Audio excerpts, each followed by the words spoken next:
大家午安，我是台积电法人关系处的苏志凯，欢迎您参加台积公司2021年第一季的法人说明会。为防范新冠肺炎疫情扩散，本次法人说明会仍采电话会议进行。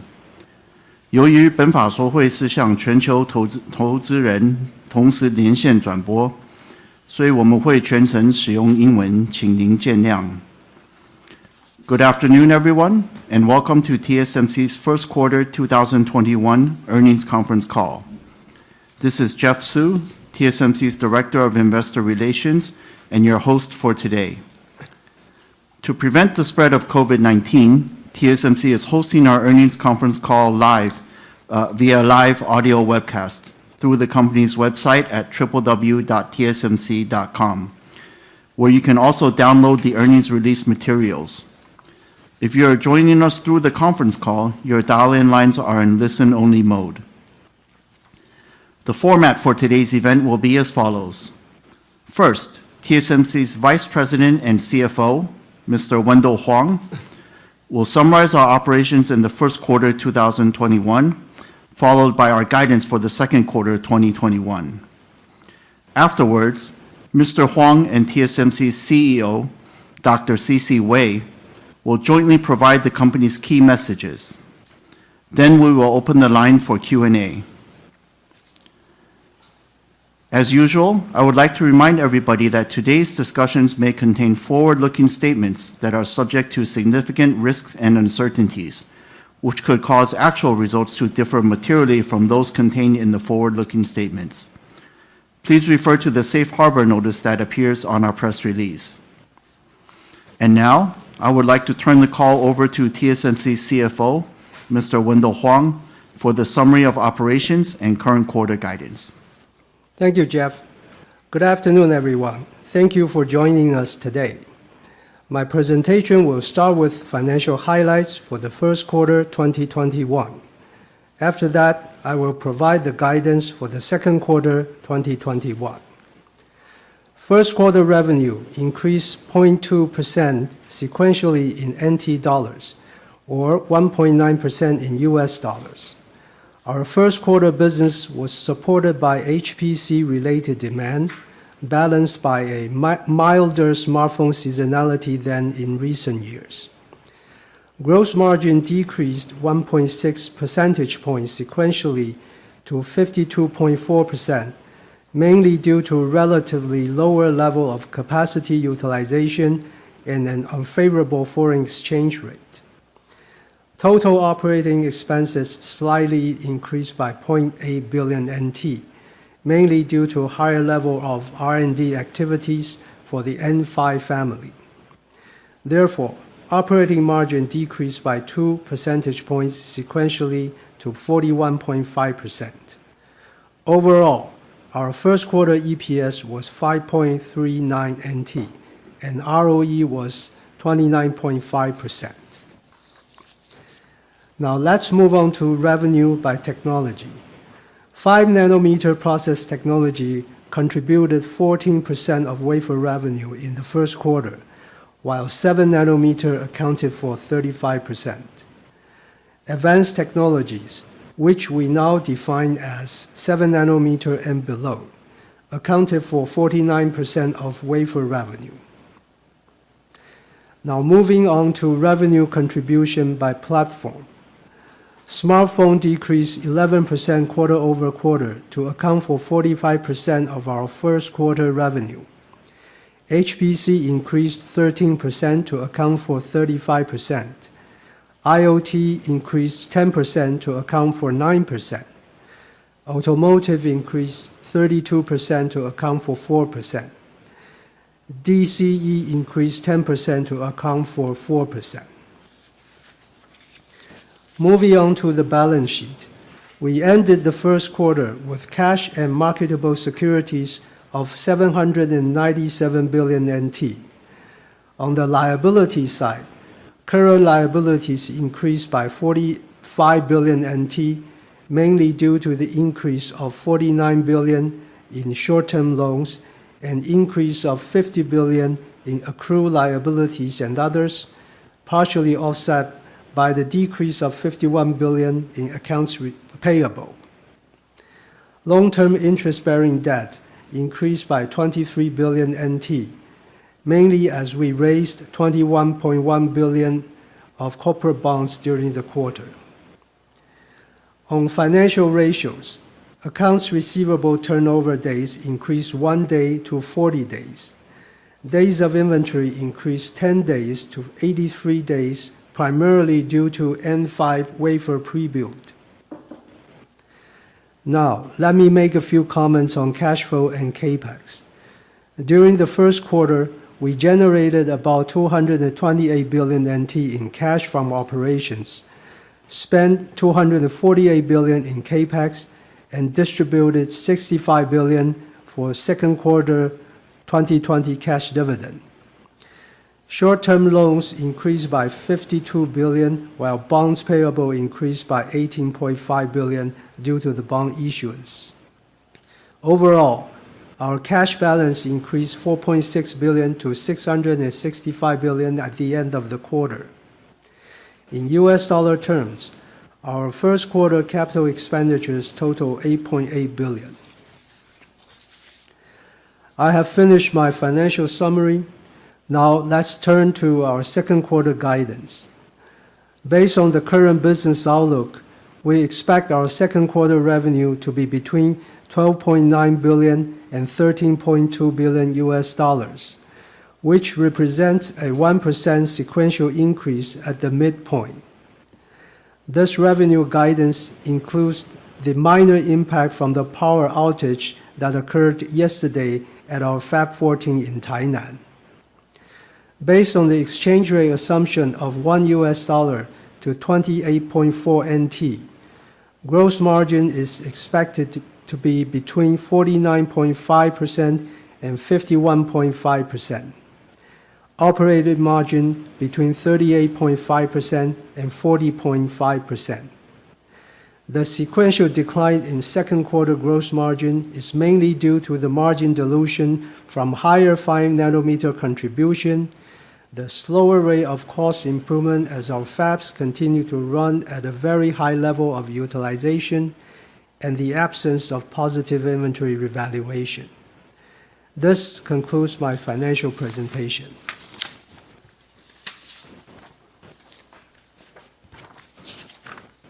Now let me turn to our key messages. I will start with our near-term demand and inventory.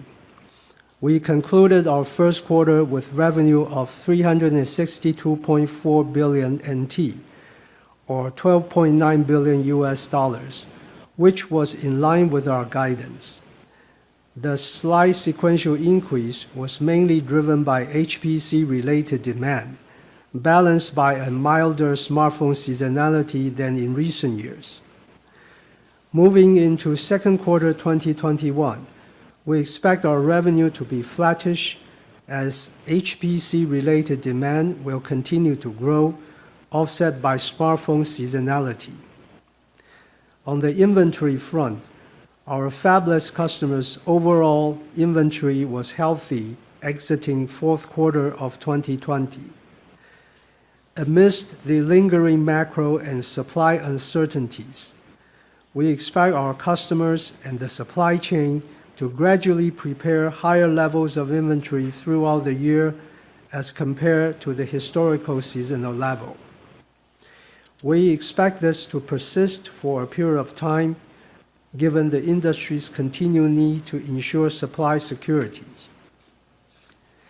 Looking ahead to the second half of the year, we expect our capacity to remain tight throughout the year, supported by strong demand for our industry-leading advanced and special technology.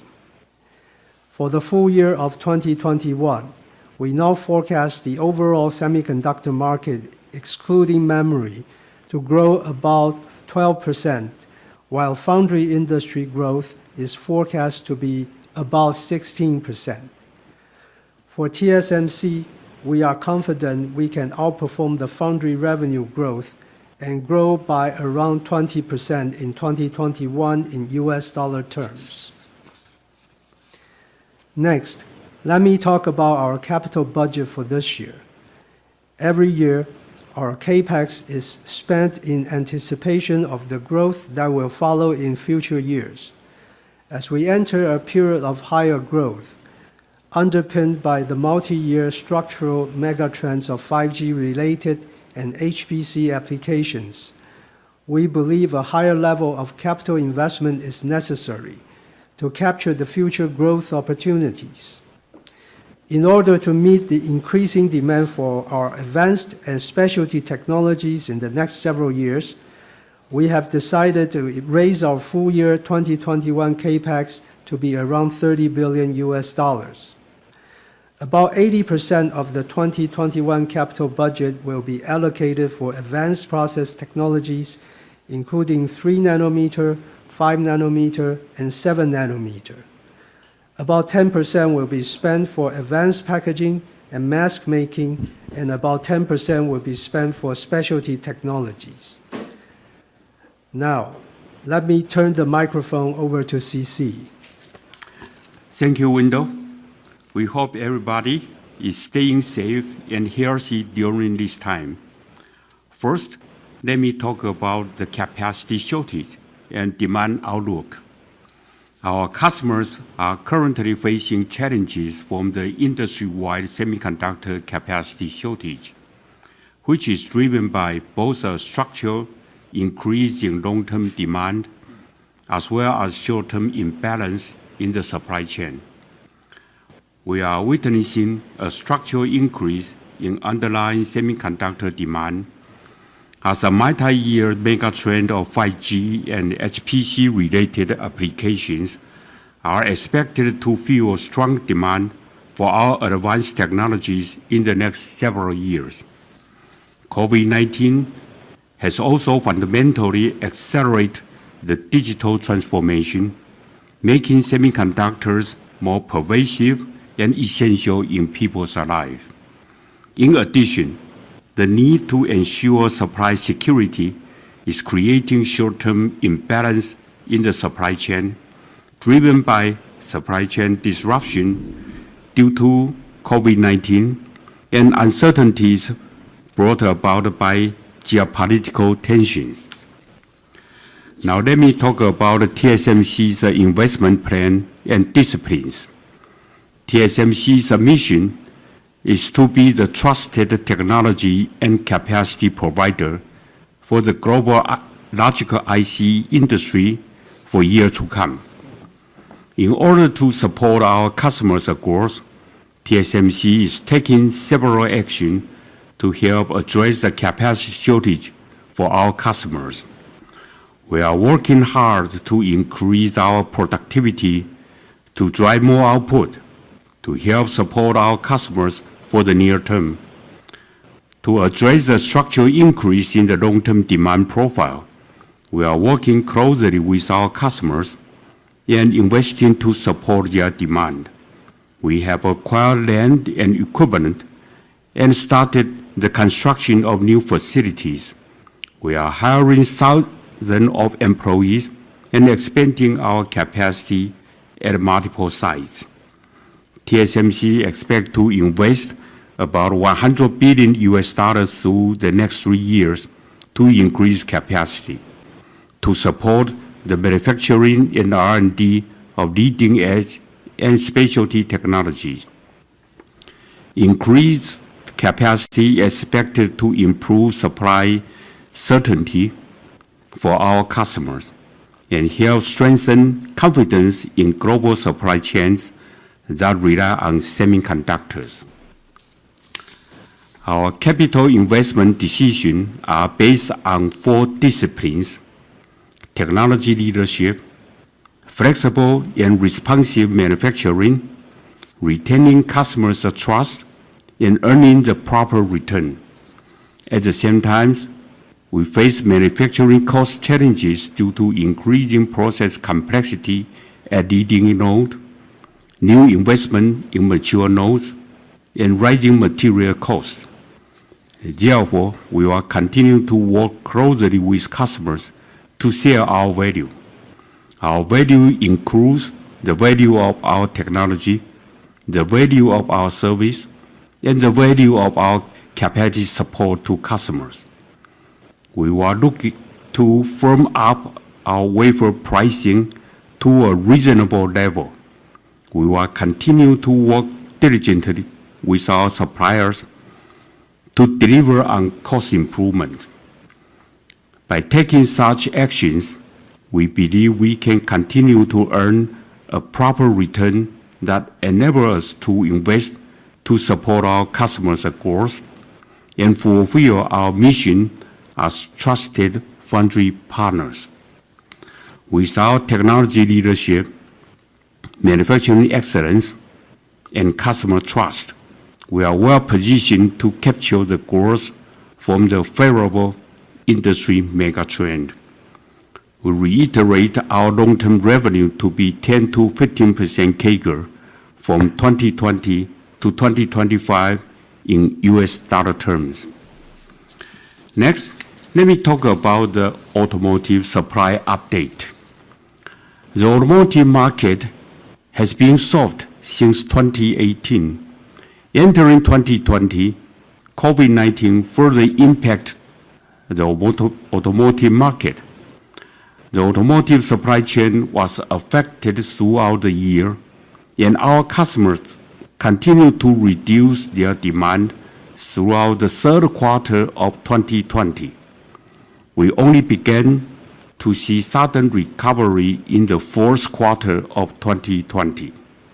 However, the automotive supply chain is long and complex, with its own inventory management practices.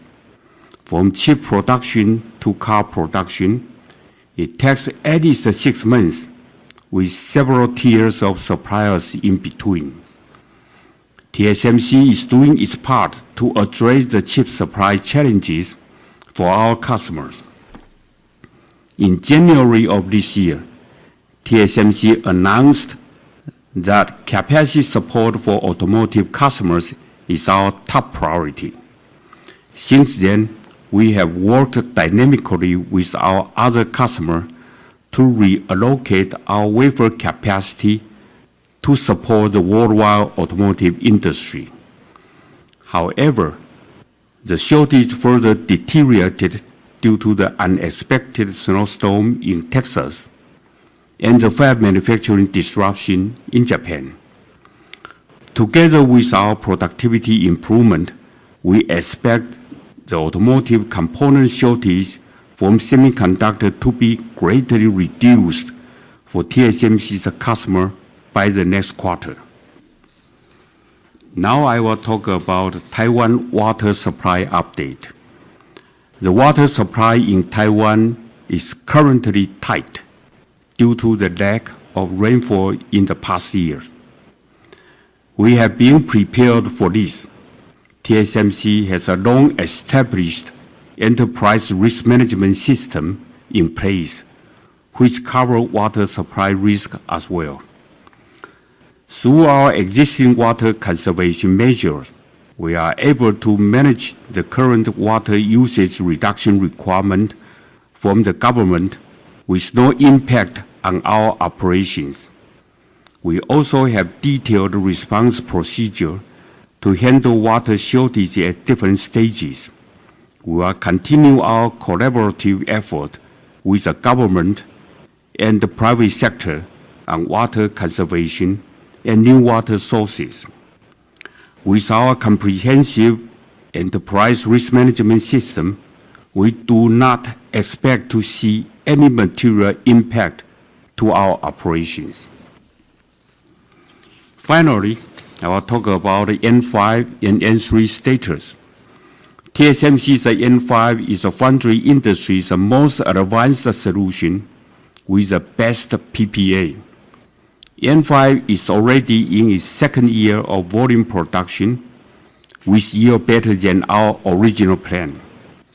N5 demand continues to be strong, driven by smartphone and HPC applications, and we expect N5 to contribute around 20% of our wafer revenue in 2021.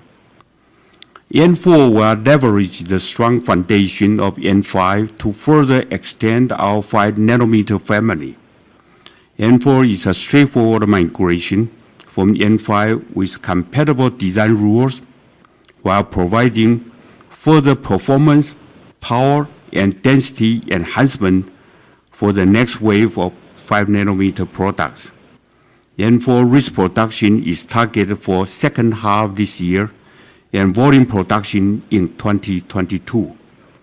Thus, we expect demand for our N5 family to continue to grow in the next several years, driven by the robust demand for smartphone and HPC applications.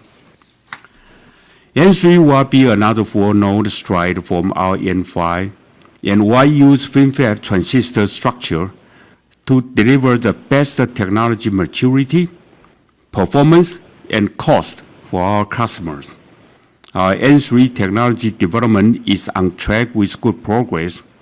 We continue to see a much higher level of customer engagement for both HPC and smartphone applications at N3 as compared with N5 and N3 at a similar stage.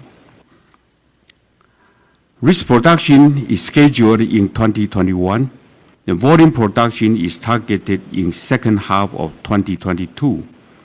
Our 3nm technology will be the most advanced foundry technology in both PPA and transistor technology, which it is introduced. When is it introduced?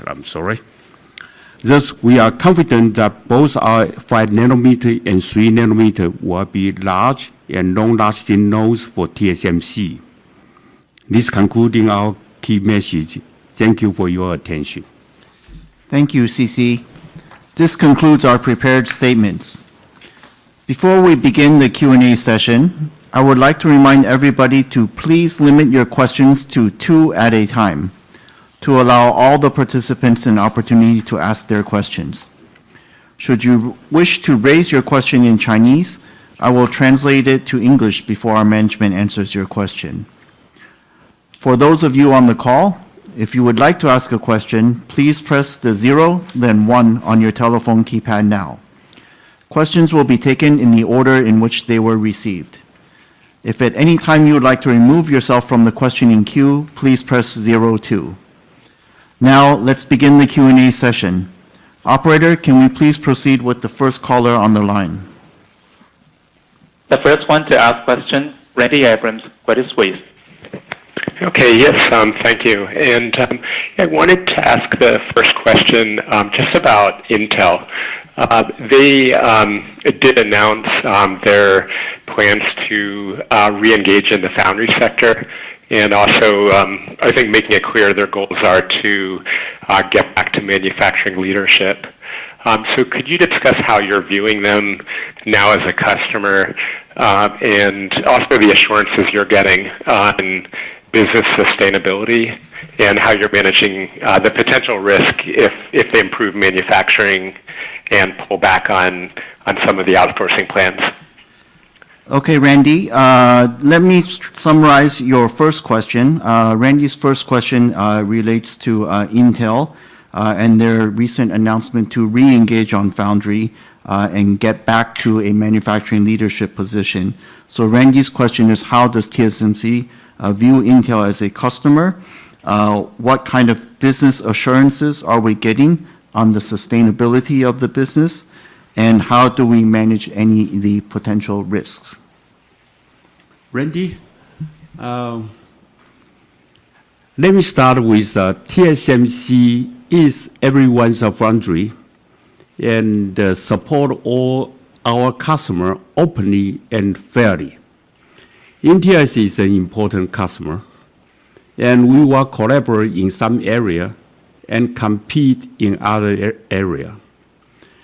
And we always work with our customer to develop the necessary technology to support their products. Now let me comment a little bit on the competition.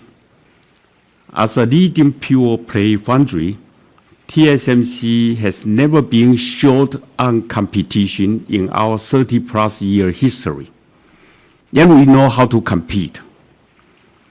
We will continue to focus on delivering technology leadership, manufacturing excellence, and earning our customers' trust. The last point, customers' trust, is very important because we do not have internal products that compete with our customer. So we can be the trusted technology and capacity provider and for years to come. And if you ask other comment, how we support Intel, we support them as an important customer. And we plan our capacity for the long-term industry mega trend also. It's not for the short-term demand. Okay, does that answer your first question, Randy? Yeah, no, that's good on the first question. Hey, the second question and topic I wanted to discuss, you mentioned in your prepared remarks about there is a bit more geopolitical pressure with particularly U.S., but also Europe and China. They all are being aggressive about domestic capacity. If you could give an updated view on your strategy, if any shifts at the margin, where you've traditionally wanted the high scale in Taiwan. I'm curious for U.S. With the big land, just any plans to accelerate positioning with the potential eventually you could do mega fab. If you could give an update on Nanjing, if there's plans to expand from the current, I think you're at 20K.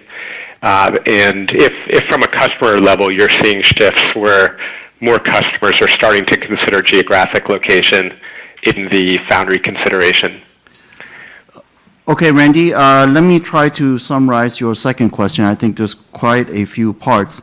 I think first, Randy's question is on looking at sort of the geopolitical landscape and looking at this talk of fabs in different countries.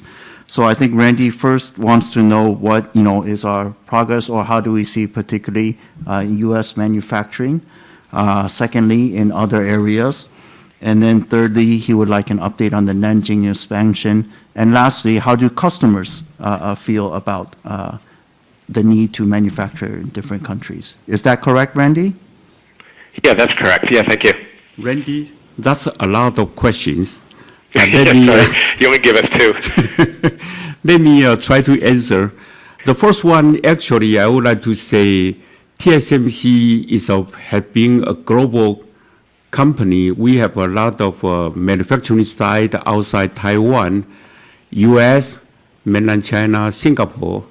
But let me comment on the U.S. first. We have been in the U.S. for a long time, though.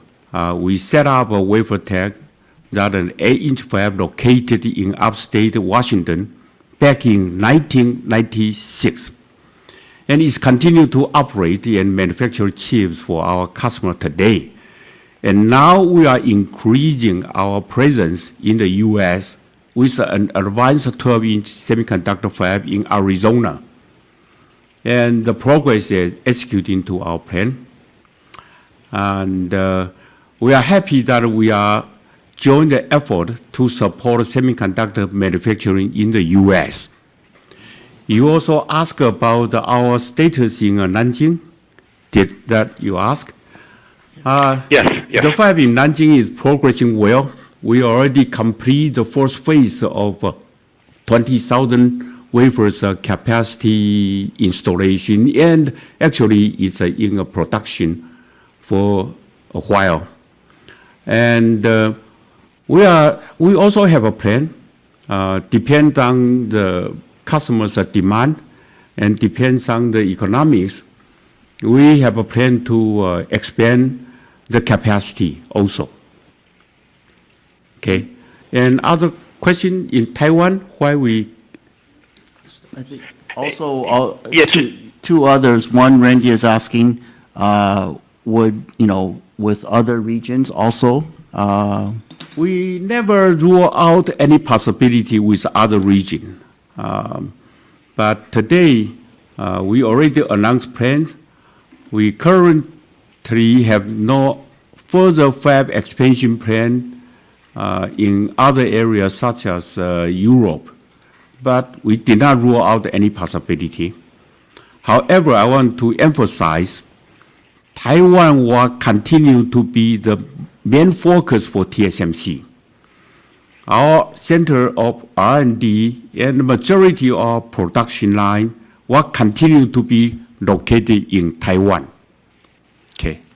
Did that answer your questions? Yeah, that's clear. And maybe if you can clarify for customer decisions, just that approach with Taiwan, are you starting to see it get raised a bit more about customers choosing location, or are they still focused on the traditional, just getting the best PPA, the best cost, and delivery time? Right. So Randy's the last part of his question is from a customer's perspective. Is there a push by customers for this geographic diversification, or what do customers want? Well, our customer welcome we established a new fab in Arizona State. Let me say that. However, the most important one to them is the technology, is the manufacturing, is the efficiency that TSMC provide. Okay, actually that's the most important one, other than the consideration of geopolitical locations. Okay, Randy. Okay, great. That's clear. Yeah. Yes, thank you. That's Okay. clear. Thank you, Randy. All right, operator, can we move on to the next person on the line, please? Next one on the line, Gokul Hariharan, JP Morgan. Go ahead, please. Thanks for taking my question. My first question, could we talk a little bit about the 100 billion capacity plan for the next 3 years? Is that primarily a capex number? Just seeing that this year already we are spending about 30 billion. Should we be assuming that our capex is going to run around these levels or even higher in the next 2 years as well? So just wanted to clarify, because there was some confusion about whether that's a capex number or a capex plus R&D number. Okay. So I think, Gokul, your first question is that, we intend to spend 100 billion in the next 3 years. Is that a capex number? And then also, what does that mean for the spending in the capex in the next 2 years? Hi, Gokul. This is Wendell. Yes, $100 billion is capex number. Now, we've already guided that this year will be 30 billion, but we're not going into the linearity in the next 2 years. You can actually have a feeling about what we will be spending in the next 2 years. Got it. That's very clear. My second question is on the inventory cycle and a lot of the capacity expansion that we are seeing in older technologies. TSMC also is spending about roughly 3 billion based on the new guidance on specialty technologies as well. The industry also seems to be spending quite a bit of capacity there. What is TSMC's take in terms of when we are going to see a bit more normalization in some of this older capacity? Does TSMC also subscribe to the view that even in 2022, we are likely to see some degree of capacity tightness or capacity shortage, or TSMC feels that we will likely resolve this towards the end of this year or early next year? Okay, Gokul. Thank you. Let me try to summarize your second question. Your second question is asking about the inventory cycle, and particularly on the mature nodes. Looking at the expansion in the mature nodes, and Gokul wants to know, I think that, on the mature nodes, could we see some type of overcapacity, or can the tightness continue to persist, or will we start to see some kind of overcapacity or oversupply towards the end of this year or in 2022? Is that correct, Gokul? Yeah, just to I think many of your competitors are talking about 2022 also being undersupplied in many of these process nodes. Just wanted to hear TSMC's view on that. Well, Goku, let me answer the question carefully because of, we cannot rule out the possibility of an inventory correction or overbooking, something like that. But actually, we expect the structural demand to continue, and we will work with our customer closely, actually, and to develop some technology solution to meet customers' requirement and create a different differentiation and long-lasting value to our customer. As a result, we see the demand continue to be high, and the shortage will continue throughout this year and may be extended into 2022 also. Did that answer your questions? Okay.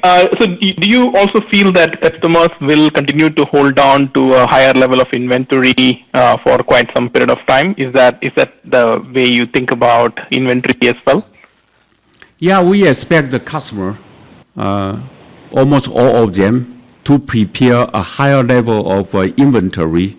That is because of today, geopolitical tension continue to persist.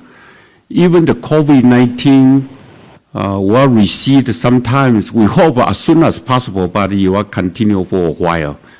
And put two factors together, and we do expect them to prepare a higher level of inventory. And I believe Windows already saying that. Yeah. Okay, Goku? Does that answer your second Thank you. question? Okay, thank you. Operator, let's please move on to the next caller on the line, please. Now we have Sebastian Ho from CLSA.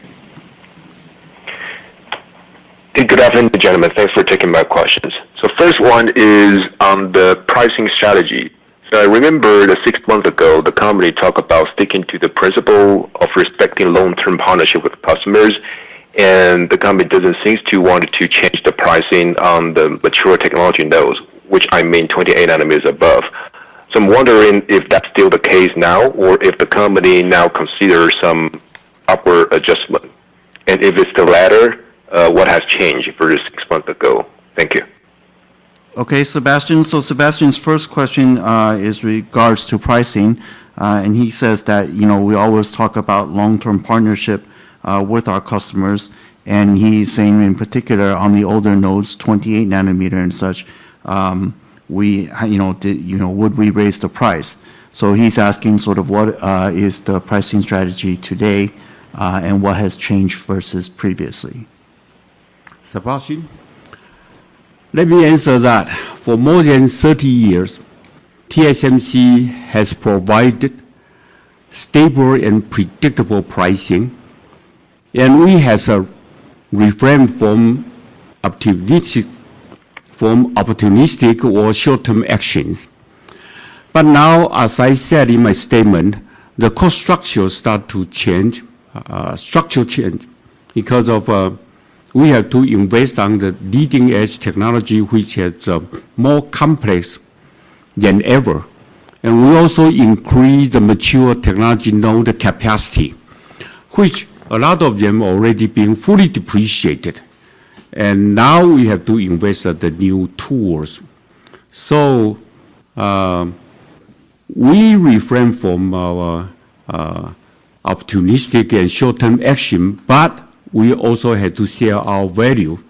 So we are working with our customer closely, and we want to firm up our wafer pricing to a reasonable level. And we are also work with our supplier to deliver the cost reduction, and we want to earn a proper return that enable us to continue to invest to support our customers' growth. And in today's term, capacity support is the most important one they are looking for.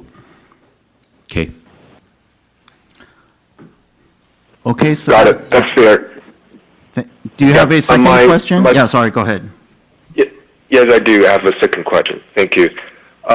I think for many reasons, we've seen that many countries globally, they plan or they want to build their own semiconductor fabrication capacity domestically. We're also seeing some IDM, they are forced to increase their insourcing or add some internal capacity because of the chip crunch. So my question is that IDM outsourcing has been one favorable driver for the foundry industry and TSMC grow in the past 3 decades, and how TSMC see this trend evolving in coming years. And would you be concerning these could lead to some overcapacity in a few years, even if some of those may not be effective? This is my second question. Thank you. Okay, Sebastian, let me summarize your question. Your observation that, countries are pushing for more domestic manufacturing and IDMs are also looking at expanding capacity. So Sebastian's question is looking at IDM outsourcing. Do we see this trend slowing down, or how do we see it in the next coming few years? And could this capacity that's being built result in excess capacity? Well, Sebastian, let me say that in our long-term forecast, we continue to see the IDM's outsourcing continue to increase. And so we prepare the capacity for that also. And we don't think that IDM try to expand their own capacity will result in overcapacity situation. Because of technology is the most important thing, let me say that. And we expand our capacity based on the customer's need and with the technology leadership that provided their product to be very competitive in the market. So they are all happy to work with TSMC in developing their product for now, for the future. And so as a result, we continue to see the increased outsourcing from IDMs. Okay, Sebastian, does that answer your second question? Yes, it does. Thank you. Okay, thank you. Operator, can we move on to the next person on the line, please? Next one to ask question, Charlie Chan from Morgan Stanley. Hi, good afternoon. Thanks for taking my question.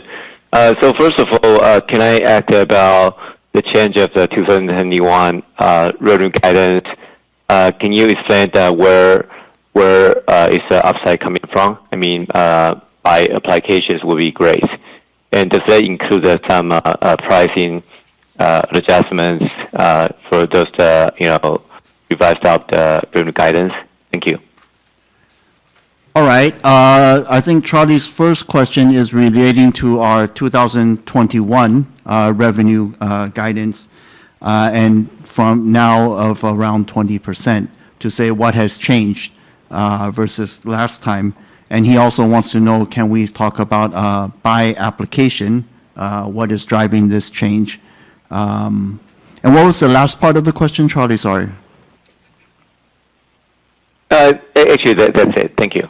Okay. Yeah. And does that include capture some okay. price hike? Right. Price hike as well. Thank you. So his question is, what is driving the change in the growth guidance for this year? And he would like to know, which applications are driving it, and does it include some price increases in this guidance? Okay, Charlie. First of all, we don't comment on price. I can share with you that we're everyone's foundry. Our CapEx and capacity planning are based on the long-term demand profile, underpinned by the industry mega trends, not short-term cyclical factors. We are seeing stronger engagement with more customers on 5 nanometer and 3 nanometer as compared to 3 months ago. And we work closely with our customers to plan the capacity, and we'll continue to focus our investments on advanced and specialty technology to support our customers' structural growth.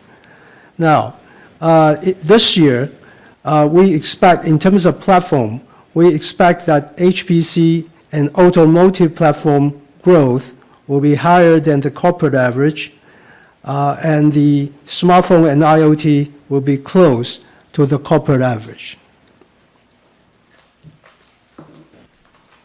Okay, understood. So it seems like the upside coming cross-border or just some specific application. I know that HPC, Automotive are growing better, but just compared to last guidance, what is driving the upside?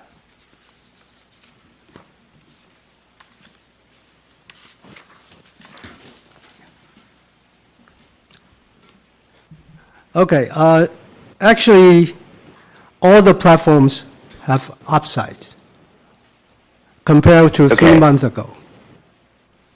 Okay, gotcha. Thanks, Wendell.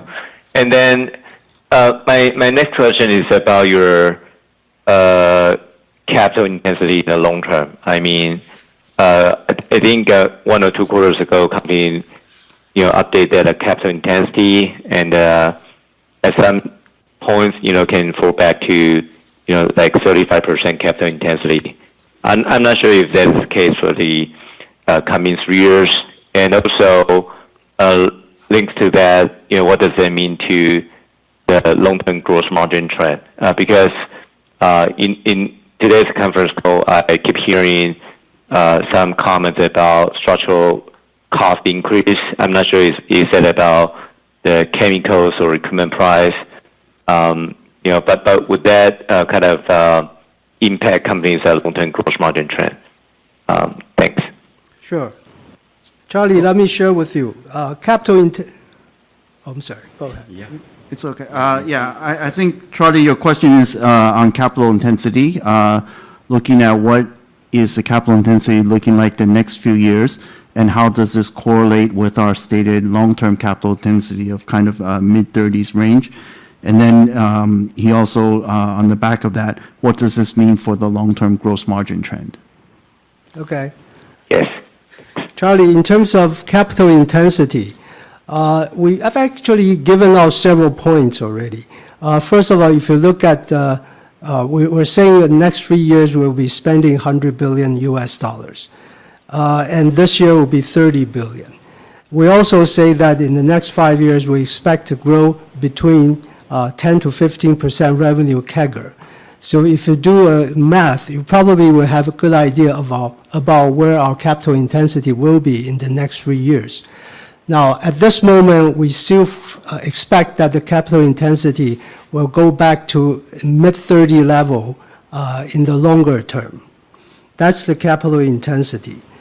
In terms of gross margins, I think as CC has already mentioned, we see some challenges from manufacturing cost due to the increasing complexity of leading nodes, the new investment in mature nodes, and some rising material costs. And therefore, we're taking actions to ensure that we earn a proper return by firming up our price, working with the supplier to drive the cost improvement. We expect that the 50% gross margin remains our target and is achievable. Okay. Okay. Yep. That's very very clear. So can I assume part of that 100 billion capex, also associated to the cost increase, and if that is the case, how much of that is due to the cost increase versus demand? I think the last part of his question is that then out of the 100 billion and this higher capital intensity, how much is due to the cost versus the demand? Yes, exactly. Thanks, Jeff. Okay, Charlie, basically we're seeing more engagement of our demand in the next few years. So I would say most of the capex come from the strong demand for our advanced technology and specialty technology, especially 5 and 3 nanometers. Okay. Yep. Thank you, Charlie. All right, operator, thank you. Can we please move on to the next caller, please? Next one to ask question, Bruce Lu from Goldman Sachs. Go ahead, please. Hi, thank you for taking my questions. My question wants to stick with the 100 billion capex. I mean, I think this is the first time for TSMC to announce a multi-year capex. I think this suggests like very strong growth even beyond 2023 or 2005. So can you give us a little bit more color about like what kind of application demand which is strong enough to give the company such as high confidence for the capex? I mean, we've seen through the several cycles, but how can we have confidence for the demand like 3 to 5 years down the road? Also, assuming TSMC mostly invest in advanced nodes, do you foresee the mature node capacity tightness continue, and how and when this can be resolved? Thank you. Okay, so Bruce has two questions. Both first is related to our capex. With such a high level of spending, what is giving us the confidence that we see out over the next several years to intention to spend this 100 billion? And then his second, well, maybe we'll go that first and then second question. Okay, let me answer that one first. And in fact, we are seeing stronger engagement with more customers on 5 nanometer and 3 nanometer. And the engagement is so strong that we have to really prepare the capacity for it. And that's the main reason. And so what is the second? And then his second question is then looking at our capex, with the majority of our capex being on advanced nodes, on the mature nodes, then will I think the supply-demand gap at mature nodes further widen? We did see the gap that mature node capacity not enough to support all the products in the market. So we are working with our customer closely and to analyze the gap, and we are also preparing to invest on the mature node, as I said in my statement. But most important, we are developing the technology, specialty technology with a mature node, and to support our customers' need, so their product can be very competitive in the market, and so we can have demand secured for the next few years, and we decide to invest on the mature node capacity. Okay, Bruce, does that answer your two questions? Can I take one? We have to limit to two. Sorry, there's a lot of people still waiting. Thank you. Operator, can we move on to the next, please? Next one to ask questions, Robert Sanders from Deutsche Bank. Go ahead, please. Yeah, my first question, thanks for taking my question, is regarding your capex rising up to the mid-30s by 2023. Are you asking customers to commit earlier than normal on that capacity, and are you considering asking customers for prepayments? How do you de-risk those capacity plans, and are you seeing an increased willingness to single source? My second question was, how far are you actually booked out on capacity, and at which nodes is the biggest gap between demand and your capacity? Thank you. Okay, Robert, we'll take your questions one at a time. So his first question is looking at our capex for the next few years.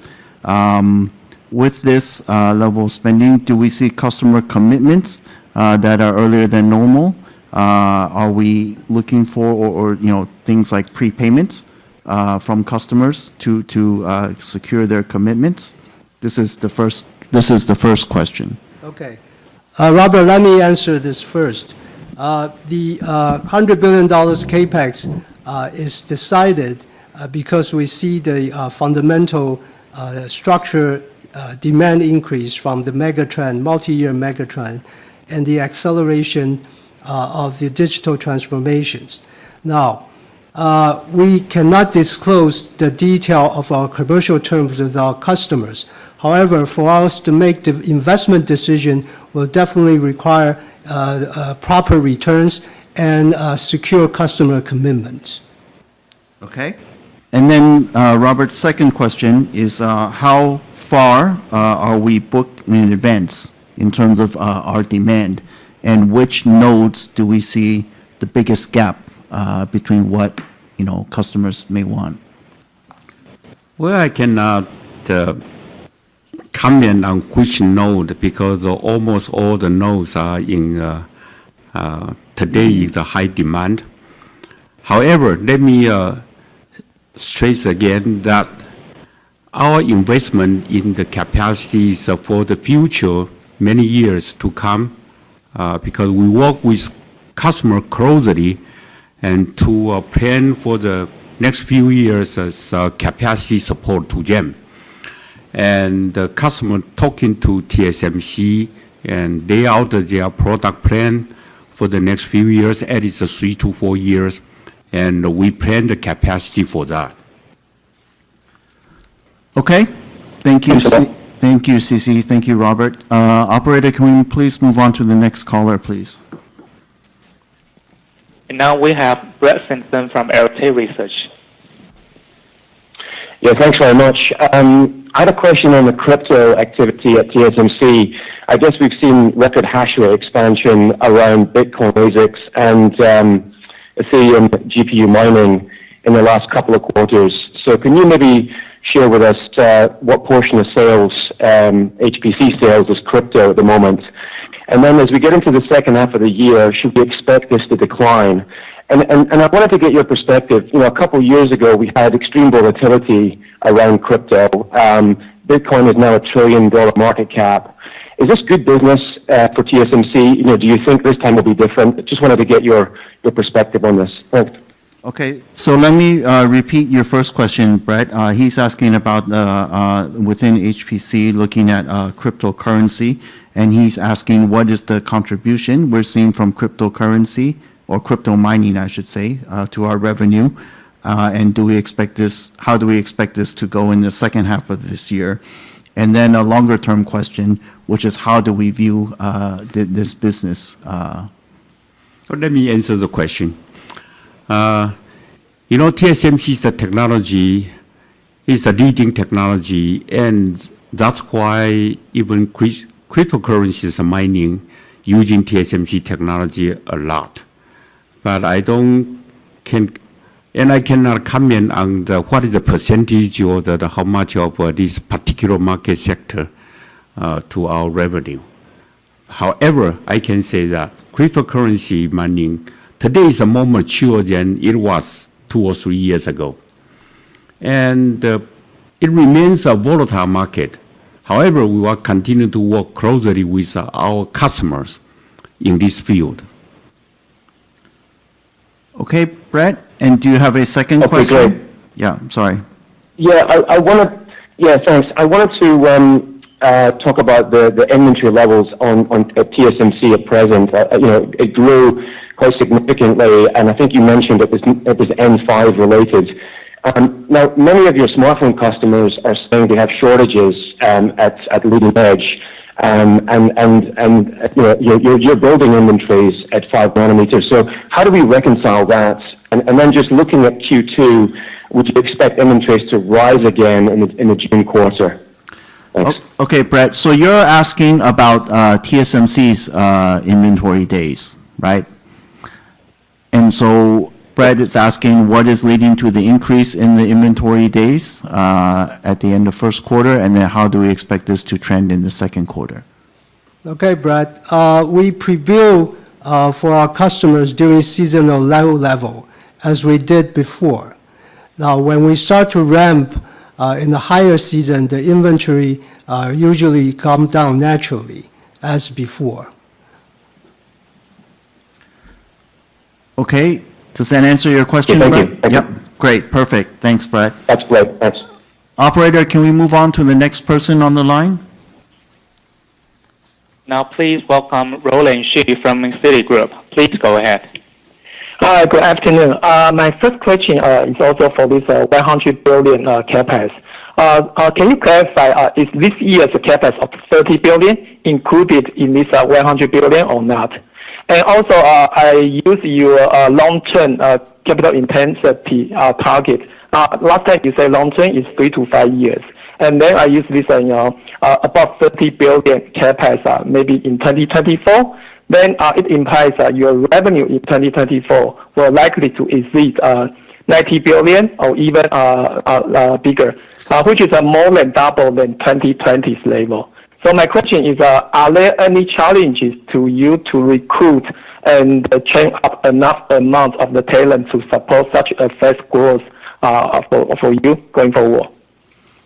Okay, let me summarize your questions, Roland.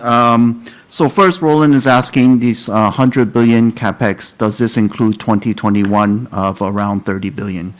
And then he's asking about if we look at the longer term capital intensity, what does this kind of imply for 2024 and 25 CapEx and capital intensity? And then, another part is that with this pace of growth, how do we recruit the talent to support our operations? Hi, Roland. Yes, $100 billion include this year's CAPEX. And we've talked about the 3-year $100 billion, 21, 22, and 23. The capital intensity, I think, as I said earlier, you can probably do some calculation and have a feeling about the capital intensity in those 3 years. Longer term, we do see that the capital intensity will go back to about mid-30s level at this moment. And his second question is then how do we, recruit talent to support our growth? Roland, this is a very good question. Very good question. The talent people recruiting is one of our top priorities in recent years.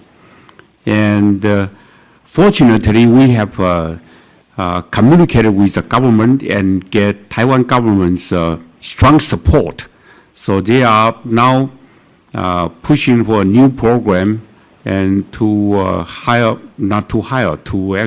allure the student to be in the semiconductor area, major in this area.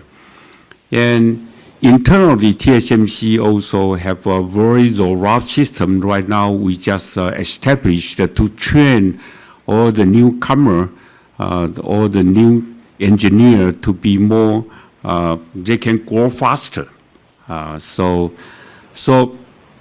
Externally, we got the help from government. Internally, we do our own part also to enhance the training.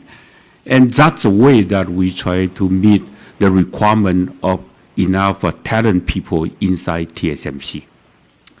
Okay, thank you, Roland. I think that was... this actually is one question. That's 2 questions, Roland, okay? Operator, can we move on? There's still quite a few people. Roland, we're happy to have you get back in the queue. But let's move on to the next caller, please, for now. Next one for question is Andrew Liu from Sinolink Securities. Yeah, thank you for taking my question. My first question is, can we know what kind of percentage capacity increase on 8-inch specialty foundry and 12-inch mature and 12-inch advanced for the next 3 years? Maybe just the average will be fine.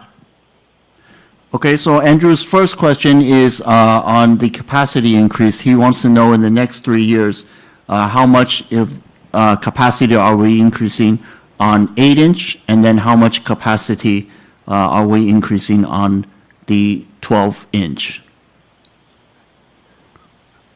Andrew, let me share with you. We don't disclose that kind of details, but basically 80% of the CAPEX will be spent in advanced technology, about 10% in advanced packaging and mass making, and another 10% in specialty technologies. In the next 3 years. In the next 3 years.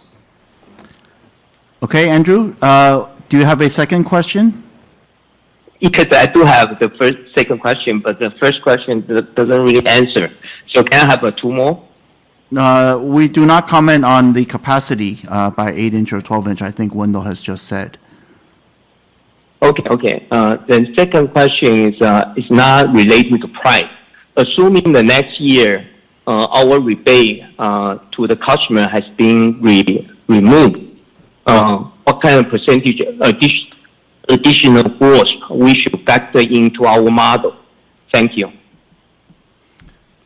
Okay, so Andrew's second question is, assuming next year that their rebates have been removed, how much will this drive additional growth in next year, and how should he factor this into his model? Well, this kind of pricing is strictly confidential between TSMC and TSMC's customer. So I don't think that we can comment on that one, whether it's a rebate, whether it's any other activities. Okay, thank you. Thank you. Thank you. Operator, can we please move on to the next caller, please? Next one to ask questions, Sunny Lin from UBS. Hi, good afternoon. Thank you for taking my question. So my first question is also on CapEx.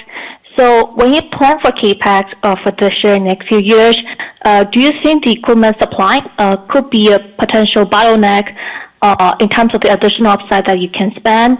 Well, I think several equipment makers have mentioned that based on this year's industry CapEx, they are already at extreme supply tightness, especially for EUV. So any color would be appreciated. Okay, so Sunny's first question is that with our CapEx plan, do we see or face any equipment bottlenecks in terms of securing the tools and equipment? And I think part of your question is also particularly with regards to EUV. Well, let me answer the question. In fact, when we plan 100 billion CapEx, we also work closely with our supplier and to prepare in advance. So we don't expect, certainly we don't expect any bottleneck, whether it is EUV or not. And actually, we work closely with them. Got it. Right. So would it be fair to assume that when you announced the 100 billion CapEx for next 3 years, it's already you already have a commitment from your suppliers? The answer is yes. Got it. My second question is on 3 nanometer. Now we are just about a year before the mass production in second half of 2022. So at this point, how should we think about the revenue contribution in its first year of commercial production? I think for 5 and 7 nanometer, they could get to high single digit of revenue or even close to 10% in first year. So just want to get your thought on this.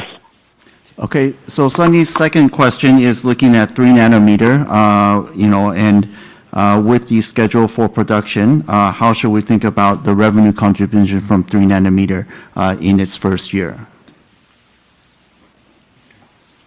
Sunny, that's too far to talk about that. We will update you later on. Now it's about 2 or 3 years away. But we do expect it's a big and long-lasting nodes, just like the former M5. Okay, thank you, Sunny. Sure. Thank you. Operator, can we move on to the next caller, please? Right now we have Laura Chen from CGI. Go ahead, please. Yes, hi, good afternoon. Thank you for taking my question. My first question is still similar to previous question about inventory days and inventory level. I think both Wendell and CC mentioned already that high inventory probably will persist for a while. But in what level we may start to worry about that, or what would be the checking point? Because so far we all know that the demand outlook and TSMC is, in particular in the advanced node, are quite tight. But what would be the checking point we are closely follow? That's my first question. Thanks. Okay, so Laura's first question is with regards to inventory and inventory levels. She understands the demand is tight, but do we worry about inventory levels? What are the type of checking points that we would look at? Well, let me answer that question. Yes, I did say that our customers want to secure the supply actually at this moment. That's due to some imbalance in the supply chain. And they are preparing for the future also. But how we are going to do to test this, what is the checking point? Actually, let me say that we are working with our customer closely. If not daily, it's at least we check them very, very often. And we make sure that all the demand to TSMC has been secured, and we prepare the capacity for that. Okay, thank you. And my second question is also about the mature node. I think Cici mentioned about some specialty design, special technology for mature node. I recall you mentioned before about the CIS progress and also the gallium nitride progress. Can you give me more update or some special technology you are working now with the mature node, which may be the expansion in the next few years? Okay, so Laura's second question is looking at the mature nodes, and that ECC mentioned that our strategy is to work with customers to develop specialty technologies at those mature nodes. So she's wondering if we can give a little more examples of what types of specialty technologies. Is that correct, Laura? Yes, thanks. And also FDSOI as well, if it's possible.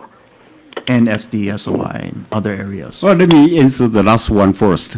We don't work on the FDSOI per se. Okay. But we developed the specialty technology for CMOS image sensor, as I mentioned previously.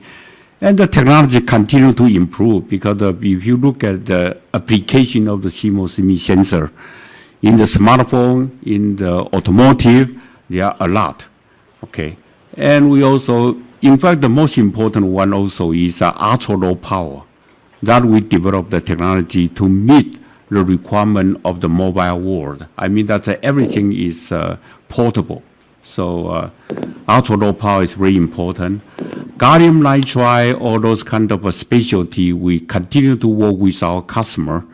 And for the future, high frequency application or the high voltage applications. We also work on the RF technology, radio frequencies. It's important because of 5G's era. The RF become very, very important in application in the Wi-Fi communication area, and a lot of them. So following that question, do we have space or any capacity to further expand those technology here in Taiwan? So Laura's asking then, will space be a constraint or limitation for the specialty? Good question. We are working with a customer to expand our capacity whenever necessary. Okay. Okay, all right. thanks. Thank you, Laura. Operator, can we move on to the next person on the line, please? Yeah, next on the line is Rick Shi from Taiwan Securities. Yeah, hi. Good afternoon, guys, and thank you so much for taking my question. I just got one question here. I think regarding your second quarter guidance, the revenue is going to grow sequentially in US dollar terms. And also, if I don't remember wrong, the window did say that your inventory increase in Q1 was mainly because your customers pre-built inventory for 5 nanometer. So that assumed that your 5 nanometer contribution will also increase in second quarter. So, and also the exchange rate also not getting worse, right? So against the backdrop of these three positive factors, right? Revenue increase, 5 nanometer increase, and favorable exchange rate. Why your gross margin guidance for second quarter is below your first quarter? Okay, so Rick's question is looking at the second quarter and looking at the gross margin guidance. Why is it basically lower than the first quarter, or a sequential decline if you use the midpoint. Okay. Rick, let me explain to you. The sequential decline is mainly due to mix, as the contribution from M5 will increase, but it still carries a dilutive effect. And secondly, we see a slower rate of cost improvement as our fabs continue to run at a very high level of utilization, leaving less time to do cost improvement activities. And lastly, a more technical thing is the absence of a positive inventory revaluation in the quarter. I see. Thank you. Thank you so much. Okay, thank you, Rick. Let's move on to the next caller, please. Next one to ask questions is Aaron Jane from Nomura Securities. Thanks for taking my question. This question was not asked before, so I wish to ask before end of the call. You said customers' engagement on N3 and the N5 are stronger than what you saw 3 months ago, which drives your 100 billion capex for next 3 years. Okay, so I might ask in this way: compared with 3 months ago, are you now projecting a bigger market share gain potential over the next 3 years at pure foundry market on your widening technology leadership at the advanced node? This is my only question. Okay, Aaron. So Aaron's question is looking at the fact that we said customer engagement at 5 nanometer and 3 nanometer are stronger than what we saw a few months ago. So does this mean that we're going, expect to gain bigger or larger market share as a result? Is that correct, Aaron? Yes, and a bigger market share than expected 3 months ago. Versus 3 months ago. Okay, let me answer that question. Certainly, as compared with 3 months ago, we have some progress in engaging with the customer to get their commitment to work with TSMC on 5 nanometer and 3 nanometer. And whether this one is the indication of TSMC's technology leadership, I would happily to say yes. We are continue, but the most important thing actually is that we are continue to work with customer to develop the technology they need for their product. Each customer has a different kind of preference, and we always can meet their demand. Okay. Thank you, Aaron. No problem. Thank you.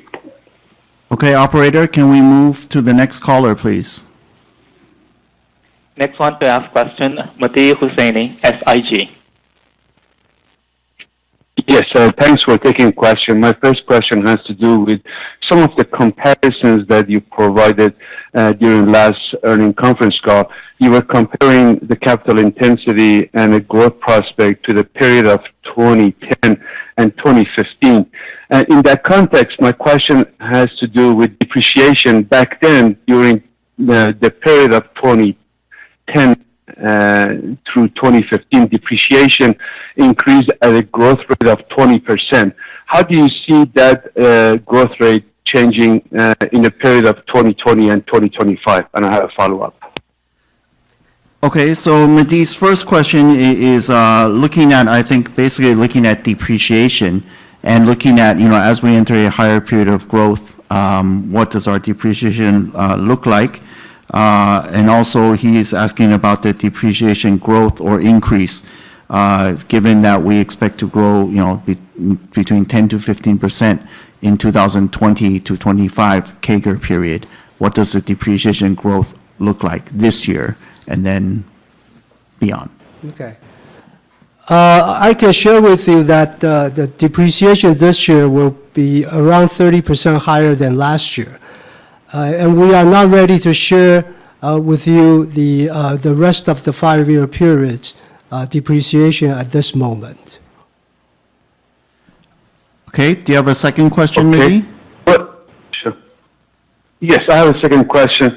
You raise your CapEx spending given the increased demand by your customer, but your revenue growth target remains the same at 10 to 15%.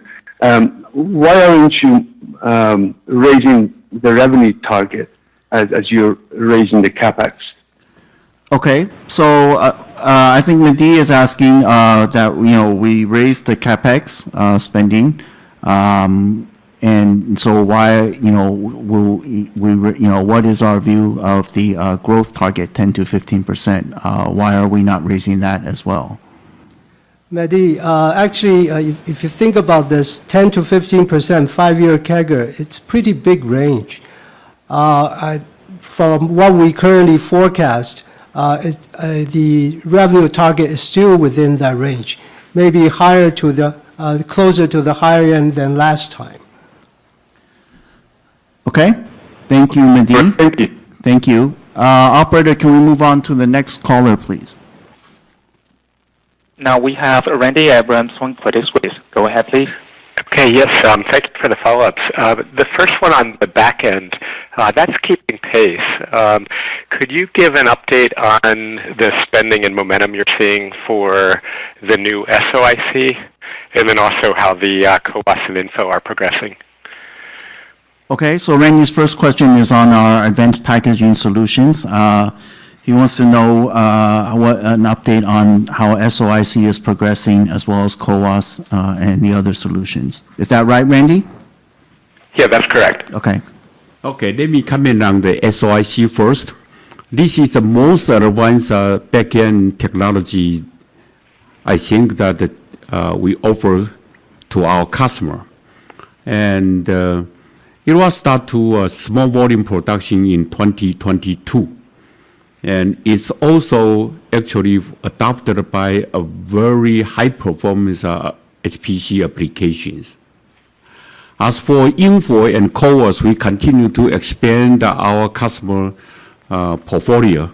And I expect that the business from Info and CoWoS will continue to increase in the next years.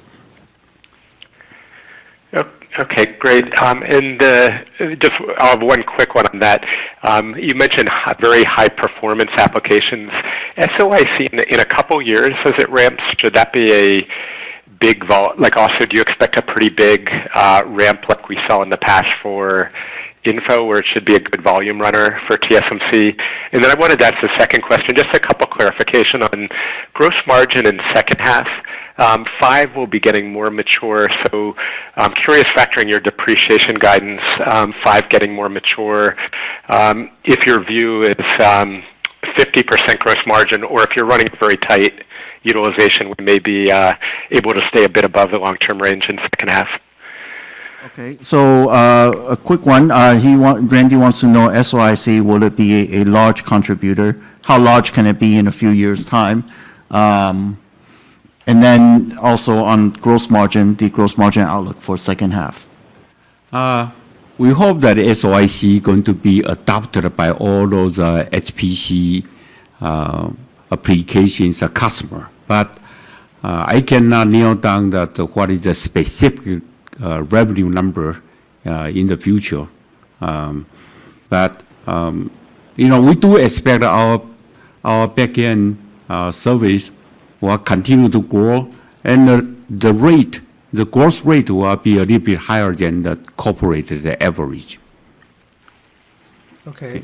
Randy, about second half gross margin, it's a bit too early to give details on that. However, you've already mentioned several things. M5 will become bigger in contribution to the revenue.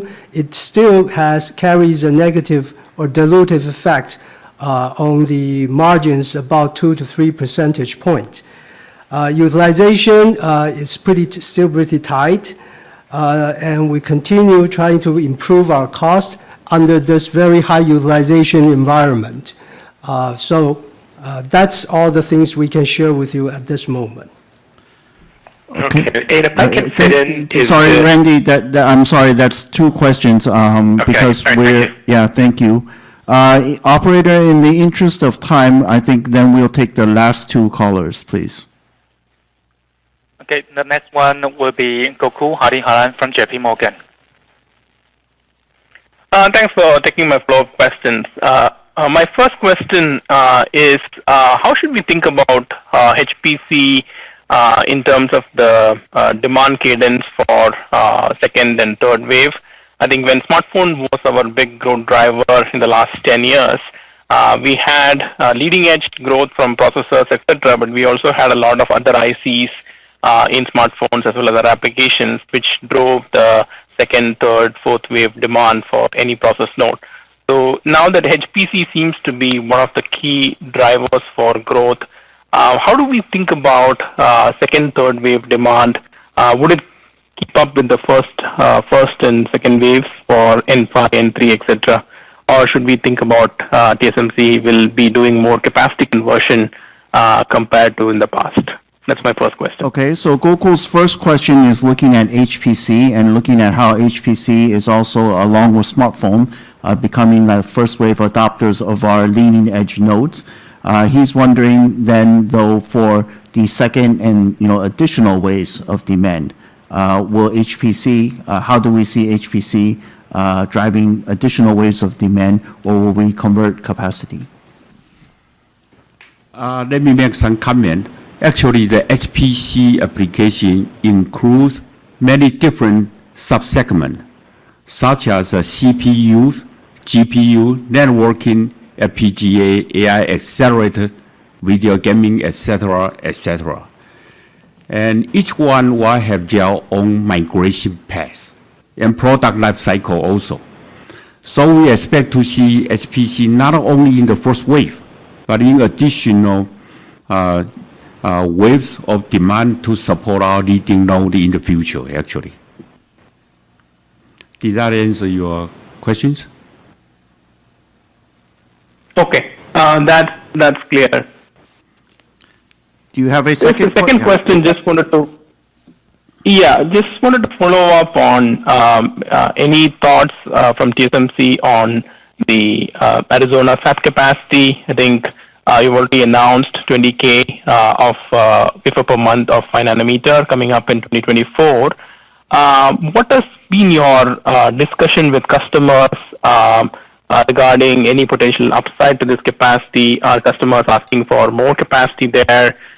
Do you feel that right now this seems more like a N-1 cadence because 5 nano started in Taiwan in 2020 already? Do we feel that we will move to a more shorter or a quicker cadence for leading edge in, let's say, Arizona or US capacity? I just wanted to understand how TSMC is thinking about this right now. Okay, Gokul's second question is on our U.S. Manufacturing and our fab in Arizona. He wants to know that our customers asking for more capacity or more production, and also we start with N5. I guess your question is what about the future plans for bringing additional technologies there and the cadence? Okay. We are executing our plan in Arizona according to the schedule. And construction will start this year. Phase 1 production, as you said, you will start in 2024 with a 20,000 wafer per month as a 5 nanometer technology. But in fact, we have acquired a large piece of land in Arizona to provide flexibility. So the further expansion is possible, but we will ramp up to phase 1 first. Then based on the operation efficiency and cost economics, and also the customer's demand, to decide what the next steps we are going to do. Our customer welcome us to build a capacity in the U.S. And our fab in Arizona will be available to support all our customers from around the world.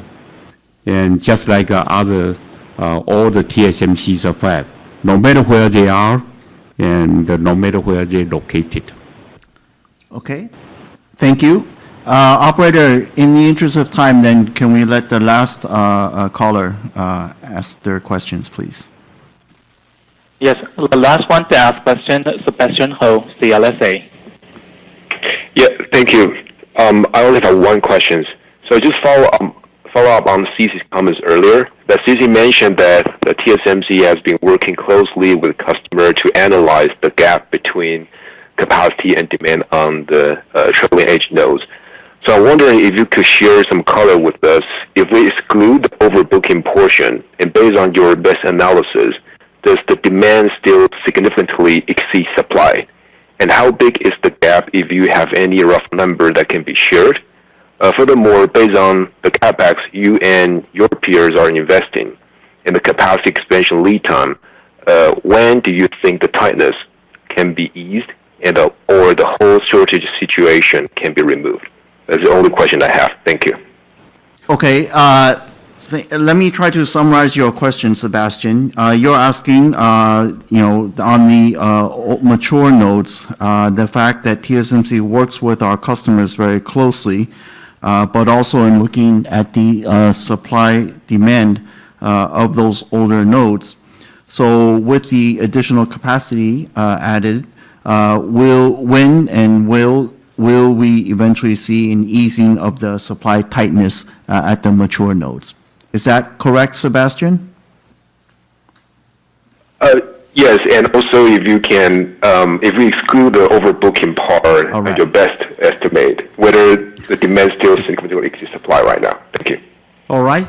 To be frank with you, as I said, we work with the customer closely, and so the overbooking is not in our calculation, although we did not exclude out of this possibility.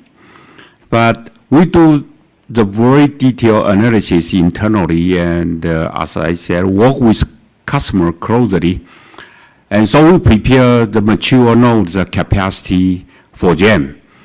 However, building a fab from a green fab start, and also to install the capacity, it won't be available until 2023. And so, this year and next year, I still expect the capacity tightness will continue, and probably also next year.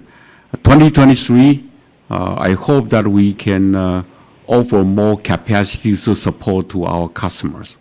And at that time, we start to see the supply chain's tightness will release a little bit. Okay, Sebastian, does that answer your question? Yes, so is it fair for us to conclude that in the next 18 months, it is very safe to assume that we will still be in the supply tightness situation? Is that right? For our customers, we are working with them. Let me say that. But it's still very tight. Yes, you are right. Okay. Okay, thank you. Thank you, Sebastian. This concludes our Q&A session. Before we conclude today's conference, please be advised that the replay of the conference will be accessible within 4 hours from now, and the transcript will become available 24 hours from now, both of which are going to be available through TSMC's website at www.tsmc.com. So thank you for joining us today. We hope everyone continues to stay healthy and safe, and we hope you will join us again next quarter. Goodbye and have a good day.